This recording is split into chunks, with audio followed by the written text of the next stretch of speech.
The airline you flew with last year? It's not really an airline. The planes, the pilots, the little bags of pretzels, that's not how they make their money. Not even close. In fact, take one thing away from one of the biggest airlines on Earth, and the whole flying operation is worth less than nothing. Negative billions. And when the pandemic grounded every plane, and these companies were staring down bankruptcy, they weren't saved by their jets, not their routes, not their brand.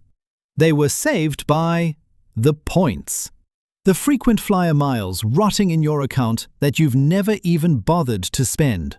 There's a secret buried inside the airline industry, and once you see it, you can't unsee it.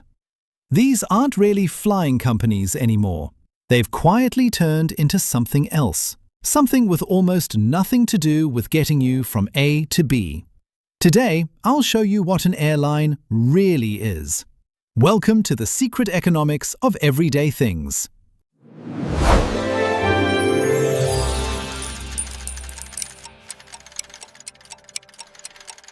Buckle up.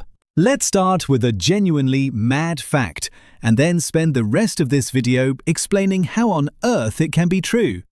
For several of the world's biggest airlines, their frequent flyer program, the points scheme, is worth more than the entire rest of the airline, more than the planes, more than the airport slots, more than the brand, the staff, the whole flying operation combined. Let me say that again because it doesn't land the first time.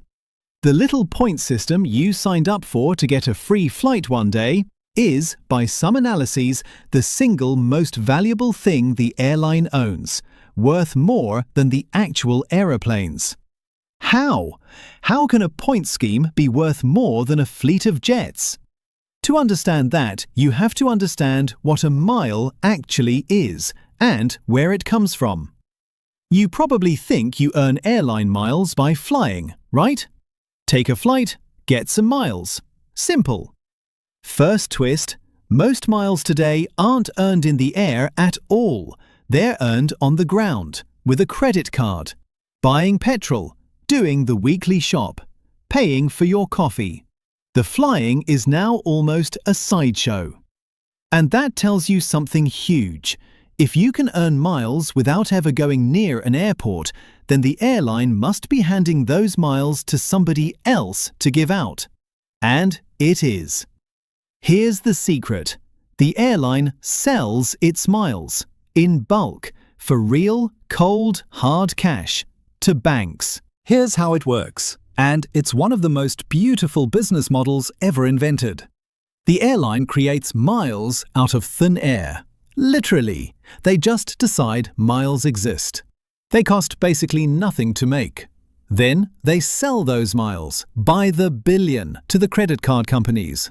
The banks pay real money for them, and the banks dangle those miles in front of you. Spend on our card, earn miles, to get you to sign up. So follow the money. The bank pays the airline real cash for miles. You get the miles. But here's the question that cracks the whole thing open. If the airline's already been paid for those miles, what happens when you never spend them? Think about what a mile actually is from the airline side. It's an IOU, a promise.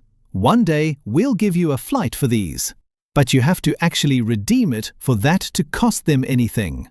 And here's what they're quietly counting on. Billions and billions of miles are never spent. People forget them. Accounts go stale. Miles expire. Someone's got 40,000 miles sitting in an account they last opened in 2019. Every one of those forgotten miles is pure profit. The airline got paid for it by the bank and now never has to give anybody a seat. A promise they got cash for and never have to keep. And even when you do spend them, the airline often gives you a seat that was going to fly empty anyway. So they sold the mile for real money and paid it back with a seat that cost them almost nothing. Heads they win, tails they win. This is why the numbers get absurd.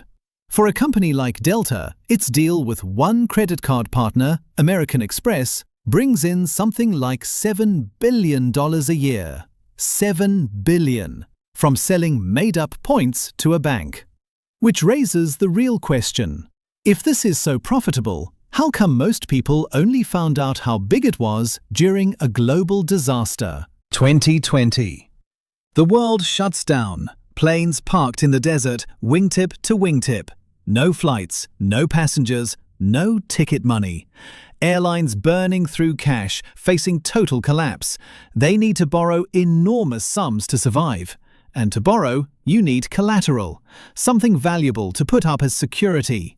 So what did the airlines offer up as their most precious asset? Not the planes, not the fleet. They put up the points programs. United borrowed nearly $7 billion against Mileage Plus. Delta borrowed around $9 billion against SkyMiles, and American raised around $10 billion against AdVantage, at the time the biggest airline financing deal in history. Sit with that. When these companies were fighting for their lives, the thing they reached for, the family silver, the most bankable asset they owned, wasn't the multi-billion-dollar fleet of aircraft. It was the frequent flyer scheme, the points. That was the moment the mask slipped, and everyone realized what these companies had quietly become. And when analysts actually did the maths, they found something so strange it sounds made up. Ready? Value the loyalty program on its own. Then value the airline without it. For at least one major airline, the actual flying business, the planes, the crews, the routes, the landing slots, the brand, all of it came out worth less than zero. Negative billions. Read that how it sounds. The part of the airline that actually flies you places was, by that analysis, a money-losing anchor, dragging on the genuinely valuable business, which was the points scheme bolted to the side of it. So the plane isn't the product. You, in seat 34B, eating a dry sandwich, that's not where the money is. The real machine is mint miles, sell them to a bank, and profit from the ones you forget to spend. An airline is basically a wildly profitable points-selling company that happens to own some planes to give the points value. The flying exists to make the points feel real. The tail is wagging the dog, and the dog is a bank. If your brain just did a little backflip, if you're never going to look at a boarding pass the same way again, hit like. It genuinely helps YouTube show this to other people who think they understand how the world works. And subscribe, because every week I take something totally ordinary and show you the mad hidden machine running it. Right, let's bring this home.